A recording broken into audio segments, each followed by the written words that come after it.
watching Dukascopy TV, and I'm Natalie MacDonald. Now, joining me in the studio today to discuss the support offered to entrepreneurs is Gustavo Montero from GAM Consulting and board member of the Entrepreneurship Organizations. Gustavo, thank you very much for coming in today. Thank you very much for inviting me, Natalie.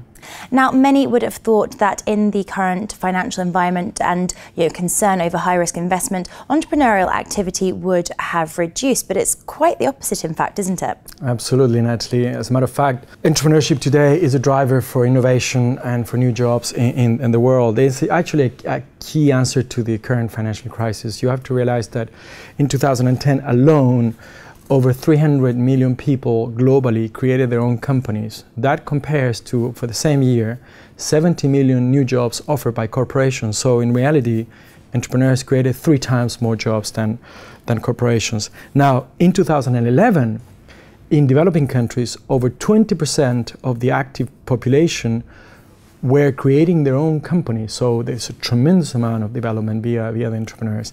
And finally, there's been a recent study that show that about 50% of current employees in companies, they want to create their own company. But the nature, therefore, of entrepreneurial business must make it quite a lonely one, and that's where organisations such as the Entrepreneurs Organisation comes into play, isn't it? The nature of an entrepreneur is quite a weird animal, put it that way.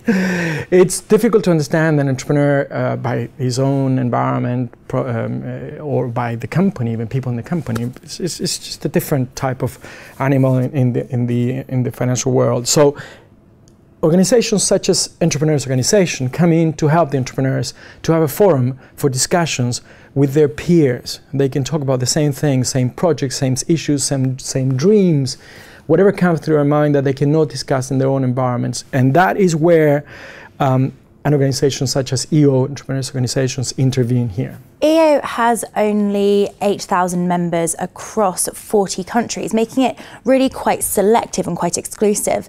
What criteria, therefore, do entrepreneurs have to meet in order to join, and what purpose does such selectivity serve? EO is an organization which is only for entrepreneurs or company owners.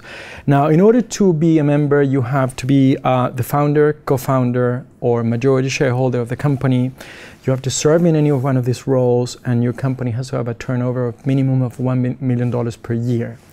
Now, you were talking about selectivity a minute ago. The selectivity comes in because through EO, the organization can be confronted, as I said before, to his own peer entrepreneurs, and he can be talking with people that can understand him or her. So it's very, very selective in that sense. But it also offers lifetime experiences. For instance, I participated 3 months ago at a meeting in Bahrain where there were over 1,000 entrepreneurs for 3 days discussing entrepreneurial issues, creation of companies, developing, etc., etc. That's very unique and very selective. By being part of EO, you also all of a sudden become a member of an 8,000 people organization with 8,000 entrepreneurs in over 30 countries with over 100 chapters. So that all makes it very exclusive, very selective.